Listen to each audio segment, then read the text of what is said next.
Court Irfan Siddiqui गुलशन साहिल में मकानों को तोड़ा जा रहा है। इलाका मकीनों का कहना है कि ये ज़मीन हम 3 बार खरीदी है।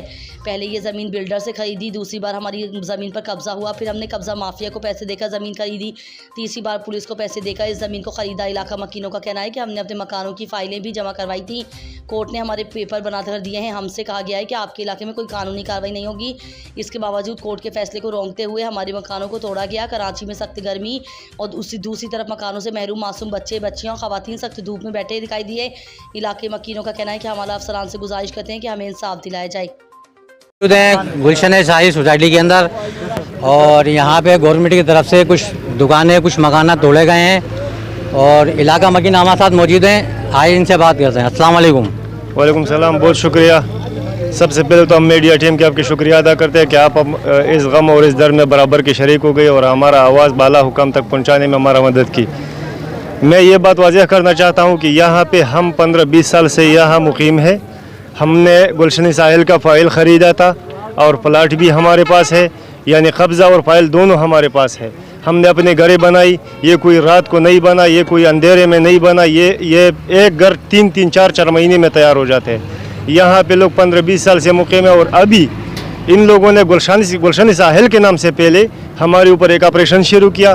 फिर जब हमने इसको बोला कि भाई गुलशन साहिल के तरफ से अगर ऑपरेशन हो रहा है तो इसमें मुख्तियार कार और वगैरह किसी का ये DC का इसका क्या काम है कि ये लोग आके प्राइवेट ज़मीन में हमारे ऊपर ऑपरेशन करवा रहे हैं।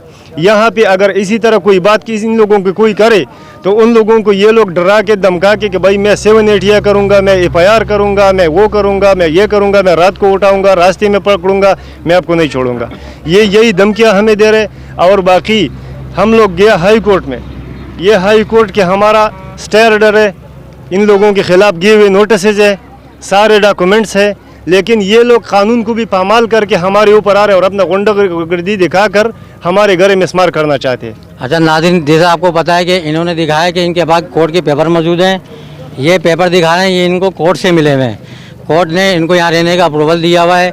तो ये कोर्ट के हुक्म को पामाल करते हुए यहाँ की गवर्नमेंट ने इनकी दुकानें, इनके मकान को तोड़ा किया है और यहाँ के इलाके मकीन बहुत परेशान हैं क्योंकि इन्होंने बड़ी मेहनत से पैसा जमा करके अपने मकान, अपनी दुकान, अपने कारोबार को स्टार्ट किया था और कुछ लोगों ने अपने पैसे लेने के लालच में, पैसे के चक्कर में और ऊपर से प्रेशर आने के चक्कर में इनकी रोज़ी रोज़गार को बंद कर दिया गया है। हमारे साथ इलाके के और भी एक बुजुर्गाने दिन में हमारे बुजुर्ग मौजूद हैं। आइए इनसे बात करते हैं। अस्सलाम वालेकुम। वालेकुम अस्सलाम व रहमतुल्लाहि व बरकातुहू। ये तोड़फोड़ कब करके गए हैं? ये तो तकरीबन ये हफ्ता 10 दिन पहले हुआ है। हफ्ता 10 दिन पहले ये तोड़फोड़ किया गया। इससे पहले रमज़ान में आए थे। रमज़ान के मुबारक महीने में 3 दिन काफ़ी हमें परेशान किया और काफ़ी तोड़-फोड़ किया। उसके बाद अभी फिर आए थे 3 दिन, ये सारा तोड़-फोड़ किया। ये करोड़ों रुपए का इमलाक ये गरीब लोगों का तबाह बर्बाद किया। और जब हम रोकने का करते हैं तो हमें धमकियाँ मिलती है कि हम रात को छापा मारेंगे, दिन को उठाएंगे। हमें कानून का तो पता नहीं है, न कानून के उसमें हम बात करते हैं, लेकिन मकसद ये है कि बहैसियत के पाकिस्तानी के कम से कम एक मकान का हक तो सब रखते हैं कि अपने बच्चों का सरकार बना कर दे दे। हमने पहले भी कहा था कि ये सरकार की जिम्मेदारी है हमें कि घर बना कर दे दे। सरकार तो बनाकर नहीं दे रहा, तो कम से कम हम जो अपने जमा पूंजी से बना रहे हैं और कानूनी और लीगल तरीके से हमारे पास फाइल मौजूद है, हमारे पास सब कुछ मौजूद है और हमने कोई चोरी नहीं की, रात को नहीं बनाया, दिन को बनाया और सब इदारे सब देख रहे थे, हमने बनाया। और अब आ रहे हैं हमें गिरा रहे हैं हमारे मकानों को और हमारे मकानों में तोड़-फोड़ कर रहे हैं। हमारे बच्चों को जो है ना वो एक ज़हनी कोफ्त में मुब्तला किया हुआ। अच्छा, ये जब तोड़-फोड़ करने के लिए आए तो ये कौन से अफसरान, उनके साथ कोई अफसरान वगैरह कुछ आया? पुलिस भी है, रेवेन्यू भी है और अदालत के नाम पे, और कहते हैं कि सरकारी ज़मीन है। और ये तो जब से हम सुनते आ रहे हैं। मेरे पास 93-94 का फ़ाइल पड़ा हुआ है, मेरे पास ज़ाती तौर पे 93-94 का फ़ाइल है। तो अगर ये सरकारी ज़मीन है, अदालत का हुक्म है, अदालत कुछ बना रहा है तो या बिस्मिल्लाह आ जाए।